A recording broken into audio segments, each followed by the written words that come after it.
Hello guys, today we will talk about the intratrade and what are the intratrades we will be work on and different types of intratrade. நீங்கள் இப்போ தான் பிகினராக இருக்கும்போது curiosity வந்து அதிகமாக இருக்கும் வந்து trade அப்போனா என்ன ட்ரேட்னா என்ன, ஃபஸ்ட்டு ஸ்டாக் மார்க்கெட்டுக்கு ட்ரேடுக்கு என்ன சம்மந்தம், நிறைய விஷயம் வந்து தோணும். பட் ஆனால் கம்ப்ளீட்டில் எதுவுமே தெரியாது நமக்குன்னு. ஒரு ஸ்டாக் மார்க்கெட் நம்ம எடுத்ததுக்கப்புறமா ஒரு இன்வெஸ்டர் நீங்கள் வந்து ஸ்டாக் மார்க்கெட்டுக்கு நீங்கள் வரும்போது ஒன்றுமே டிஃப்ரென்ஸ் இன்வெஸ்டருக்கும் ஒரு ட்ரேடருக்கும் என்னென்ன மாதிரி யோசிக்கிறாங்க. நீங்கள் வந்து ஒரு ட்ரேடராக உங்கள் ஜேர்னியை வந்து ஸ்டார்ட் பண்ணணும்னா நீங்கள் கண்டிப்பாக இந்த வீடியோ வந்து உங்களுக்கு ரொம்ப ரொம்ப ஹெல்ப்ஃபுல்லாக இருக்கும்.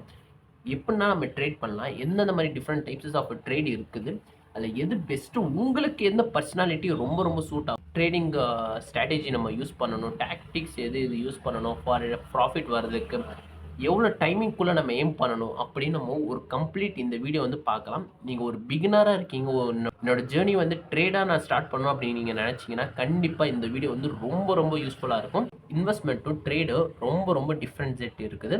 அதை நம்ம ஃபஸ்ட்டு புரிஞ்சு வச்சுக்கணும். ஃபஸ்ட்டு நம்ம இன்வெஸ்ட்மெண்ட்னா நம்மளோட லாங் டேர்முக்கு வந்து கோல் வந்து வச்சுக்கிறது, அதாவது ஒரு வெல்த்தை பில்ட் பண்ணுறதுக்கு மட்டும்தான் நான் இன்வெஸ்ட்மெண்ட் பண்ணுறது மாதிரி பார்த்தீங்கன்னா, அந்த மாதிரி நான் இன்வெஸ்ட்மெண்ட் பண்ணி என் வெல்த்தை மட்டும் அக்குமுலேட் பண்ணுறதுக்கு ஸ்டாக் மார்க்கெட்டுக்கு நான் வர வேணாம் அப்படி பார்த்தீங்கன்னா நான் ஒரு இன்வெஸ்டர்.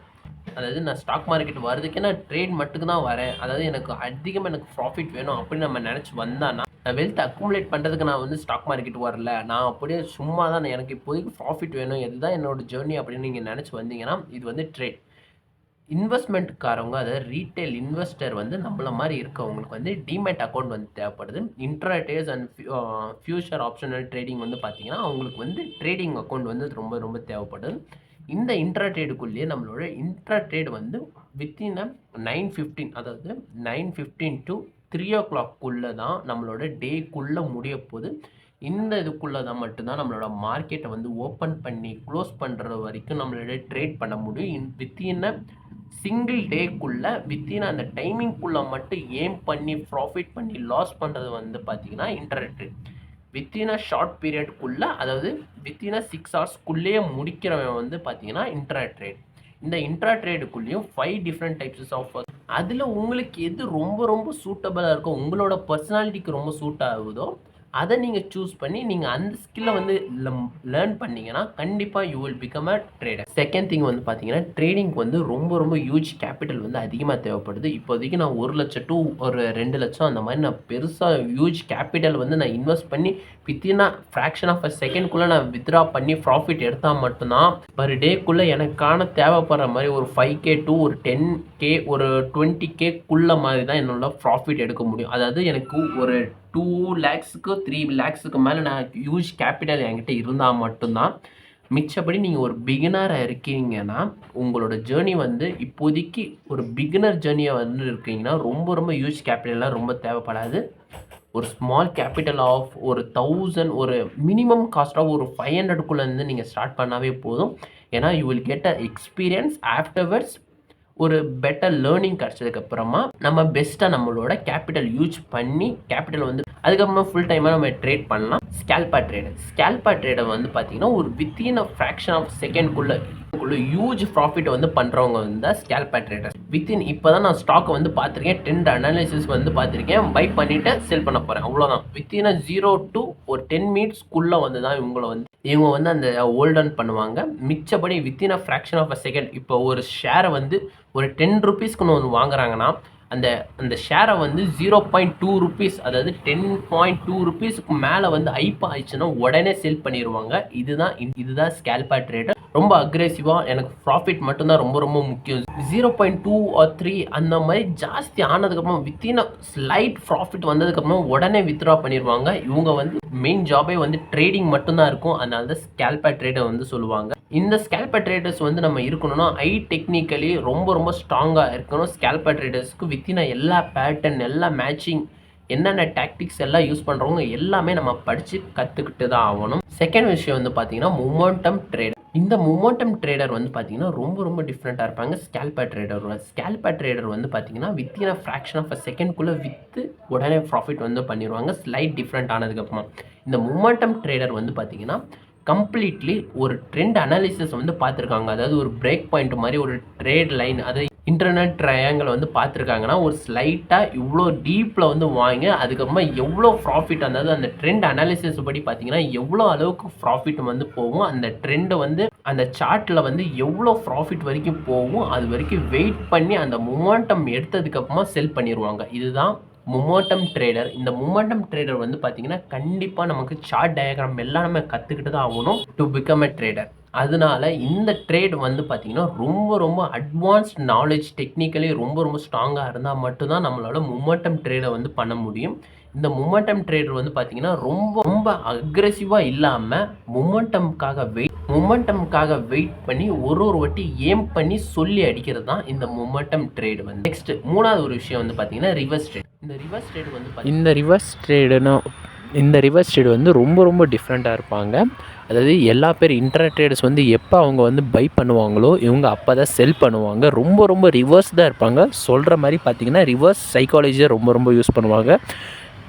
எப்போ எல்லா ட்ரேடர்ஸ் வந்து எப்போ எக்ஸிட் ஆவாங்களோ அப்போ தான் இவங்க மார்க்கெட் கண்டிஷனே உள்ளே போய் அதுக்கப்புறமா போய் ஸ்டாக் மார்க்கெட்டில் இன்வெஸ்ட் பண்ணி அப்புறமா ப்ராஃபிட் எடுப்பாங்க. இது ரொம்ப ரொம்ப ரிஸ்க்கான ஜாப் தான். ஆனால் ஃபஸ்ட்டு நம்ம ஃப்ரெஷ்ஷாக இருக்கும்போது ரிவர்ஸ் ட்ரேட் வந்து ரொம்ப ரொம்ப கஷ்டமாக இருக்கும், கண்டுபிடிக்கிறதுக்கே ரொம்ப கஷ்டமாக இருக்கும். நாலாவது ஒரு இது இருக்குது. இந்த ட்ரேட் மட்டும்தான் நான் பிளான் பண்ணி நான் பண்ணுறது ரேஞ்ச் பவுண்ட் ட்ரேட். அதாவது ரேஞ்ச் பவுண்ட் ட்ரேட்னா இவங்களும் அதே ஒரு டீப்பில் வந்து வாங்கிட்டு அதுக்கப்புறமா ஏம் பண்ணி ஒரு நல்ல ப்ராஃபிட் வந்து வந்ததுக்கப்புறமா அப்படியே செல் பண்ணிடுவாங்க. இவங்களும் அதே மாதிரி தான் சேம் டெக்னிக்கல் வந்து யூஸ் பண்ணுறாங்க. பட் ஆனால் இவங்க வந்து ஒரு லிட்டில் லேசி. சேம் என்னைய மாதிரி தான் இவங்க என்ன பண்ணுவாங்கன்னா மார்னிங்கே எந்தெந்த ஸ்டாக்ஸ் வந்து வாங்கணும் அப்படி எல்லாமே வாங்கி வச்சு ஒரு ப்ரைஸிங் வந்து செட் பண்ணி வச்சுருவாங்க. அவங்க வந்து ட்ரேடு எதுவுமே பார்க்க மாட்டாங்க. கம்ப்ளீட்டாக எனக்கு வந்து இப்போதைக்கு நான் ட்ரேட் பண்ணணும், அதாவது இப்போதைக்கு நான் செட் பண்ணி வச்சுருவேன். ஒரு 5%, ஒரு 2.5%, ஒரு ஸ்லைட்டில் எனக்கு 1.1% மேலே ப்ராஃபிட் வந்ததுக்கப்புறமா இண்டிகேஷன் பண்ணதுக்கப்புறமா நம்ம ஃபோனில் வந்து நோட்டிஃபிகேஷன் வந்ததுக்கப்புறமா உடனே செல் பண்ணிடுவாங்க. இவங்களோட பார்த்தீங்கன்னா ஒரு கம்ப்ளீட்லி லேசியாக இருக்கும். இவங்களால அதிக ப்ராஃபிட்டை வந்து ஏம் பண்ண முடியாது. அது ரொம்ப ப்ராஃபிட்டும் ஏறினதுக்கப்புறமா நோட்டிஃபிகேஷன் வந்தால் மட்டும்தான் இவங்க செல் பண்ணுவாங்க, இல்லைனா செல் பண்ணவே மாட்டாங்க. நான் பிகினராக இருக்கும்போது நான் இந்த ட்ரேட் பண்ணியிருக்கேன். அவ்வளோ ஒன்றும் லாஸ் பண்ணல, அவ்வளோவும் நான் ஒன்றும் பெருசாக ஒன்றும் ப்ராஃபிட் பண்ணல. ப்ராஃபிட் வந்ததும் நான் ஓரளவுக்கு நான் ஒரு 2.5% வந்ததுக்கப்புறமா நான் அதுக்கப்புறமா நோட்டிஃபிகேஷனே பண்ணாமல் அதுக்கப்புறமா ஒரு ஸ்லைட்டாக 1%க்கு நான் விற்றுருக்கிறேன். ஆனால் இந்த இது வந்து பார்த்தீங்கன்னா ஒரு பிகினர் வந்து ஒரு பெஸ்ட் சாய்ஸ். அதனால் நீங்கள் பிகினராக இருக்கீங்கன்னா நீங்கள் இதை வந்து சூஸ் பண்ணலாம். ஆஃப்டர்வர்ட்ஸ் மொமெண்டம் ட்ரேடு இல்லை ஸ்கேல்பர் ட்ரேடருக்கு வந்ததுக்கப்புறமா நீங்கள் ஒரு 5th டைப் இருக்குது. இது வந்து பார்த்தீங்கன்னா ஒரு ஈவெண்ட் ட்ரேடர் அப்படி சொல்லலாம். Event trade R news based on trade. இந்த மாதிரி ட்ரேட் வந்து பார்த்தீங்கன்னா ஒரு ஈவெண்ட் பேஸ்ட் ஆன் மட்டும்தான் ட்ரேட் பண்ணுவாங்க. ஈவெண்ட் பேஸ்ட்னா இப்போது ஒரு கம்பெனி, நீங்கள் ஒரு கம்பெனி வச்சுருக்கீங்க, அந்த கம்பெனியில் வந்து பார்த்தீங்கன்னா ஒரு டிவிடெண்ட் மீட்டிங்காக இருக்கலாம், ஒரு அனௌன்ஸ்மெண்ட் மீட்டிங்காக இருக்கலாம், சம்திங் என்னமோ நடக்க போகுது. அந்த மாதிரி ஒரு அனௌன்ஸ் பண்ணும்போது அந்த கம்பெனிலேருந்து கண்டிப்பாக நீங்கள் அந்த ஷேரை வந்து டவுனில் இருக்கும். அந்த மாதிரி நேரத்தில் வந்து இவங்க வந்து வாங்கி ஒரு நல்ல ப்ராஃபிட்டாக ஒரு லாஸ்ட் டைமிங்குள்ளே வந்து வெயிட் பண்ணி அப்புறமா வித்ட்ரா பண்ணிடுவாங்க. இவங்க வந்து பார்த்தீங்கன்னா ஒரு ஈவெண்ட் பேஸ்ட் ஆன், அதாவது ஒரு நியூஸை வந்து பேஸ்ட் ஆன் பண்ணி தான் மேக்ஸிமமாக இவங்களால் அதிகம் ஒன்றும் ப்ராஃபிட் பண்ண முடியாது. ஏன்னா ஒரு நம்ம ட்ரேடிங் இஸ் யுவர் ஜேர்னி அப்படின்னு நம்ம கொண்டு வந்ததுக்கப்புறமா இந்த ஈவெண்ட் ட்ரேட் வந்து கண்டிப்பாக உங்களுக்கு சூட் ஆகாது. நீங்கள் வந்து ஃபஸ்ட்டு ஒரு 4 ட்ரேடை வந்து நீங்கள் சூட் பண்ணலாம். டாக்ஸேஷன் ஆஃப் இன்ட்ராடே, அதாவது நம்மளோட எப்படி இருந்தாலும் நம்மளோட டேக்ஸ் கட்டி தான் ஆகணும். As per the 2024 rule and regulation படி பார்த்தீங்கன்னா, அதாவது நம்ம இன்கம் டேக்ஸ்லேருந்து 20%க்கு மேலே நம்ம ஷார்ட் டேர்ம் கேபிட்டல் கெயின்ஸ் நம்ம வந்து கட்டுற மாதிரி தான் இருக்கும். அது மோர் தேன் 1,50,000க்கு மேலே எக்ஸஸ் ஆயிடுச்சுன்னா நம்ம ஒரு 20%க்கு மேலே நம்ம ஷார்ட் டேர்ம் கேபிட்டல் கெயின்ஸை வந்து நம்ம பண்ண. நீங்கள் அதுக்கப்புறமா நீங்கள் ஸ்டாக் மார்க்கெட்டில் வந்து இன்ட்ராடேல வந்து நீங்கள் அதிகமாக லாஸ் பண்ணுறீங்கன்னா நீங்கள் அப்புறமா ப்ராஃபிட் பண்ணுறீங்கன்னா நம்ம புக் வேல்யூவில் நம்ம இன்கம் டேக்ஸை வச்சு எலாபரேட் பண்ணி டேக்ஸ் ஹார்வெஸ்டிங் பண்ணிக்கிட்ட நம்ம பண்ணலாம். அதுக்கிட்ட நான் ஃபர்தர் வீடியோவில் வந்து சொல்கிறேன் டேக்ஸ் ஹார்வெஸ்டிங் எப்படி பண்ணலாம், என்னென்ன மாதிரி ஸ்ட்ராட்டஜி இருக்குது, அந்த மாதிரி பண்ணலாம். இன்ட்ராடேல வந்து நீங்கள் ஒரு வருஷத்துக்கு மேலே 1,50,000க்கு மேலே நீங்கள் எக்ஸஸ் ஆயிடுச்சுன்னா நம்ம 20%க்கு மேலே நம்ம டேக்ஸ் கட்டுற மாதிரி இருக்கும். இத்தனை different types of 5 suitable intra trades வந்து இருக்கிறாங்க. இதில் நீங்கள் எந்த ட்ரேட் ஜேர்னியை வந்து நீங்கள் சூட் பண்ணுறீங்களோ இந்த மாதிரி, அதாவது எனக்கு எது சூட்டபிள் ஆகுதோ அந்த மாதிரி நீங்கள் எடுத்து அதுக்கப்புறமா நீங்கள் படிக்க ஆரம்பிங்க. ஏன்னா எல்லாமே நம்ம 5 இதுவும் நம்மளால் மாஸ்டரேட் பண்ண முடியாது, உங்களுக்கே தெரியும். இதுவும் நான் நோட் பண்ணேன். இந்த 5 டிஃப்ரெண்ட் டைப்ஸ் ஆஃப் ட்ரேடில் வந்து உங்களுக்கு எது ரொம்ப ரொம்ப பிடிச்ச ட்ரேட் வந்து இருக்குது அது வந்து கீழே கமெண்ட் பண்ணுங்கள். அப்புறமா இந்த மாதிரி வீடியோ வந்து உங்களுக்கு பார்க்கணும்னு நீங்கள் நினைக்கிறீங்கன்னா கீழே வந்து சப்ஸ்கிரைப் பண்ணி வச்சுக்கோங்க. அண்ட் தேங்க்யூ ஃபார் வாட்சிங் திஸ் வீடியோ.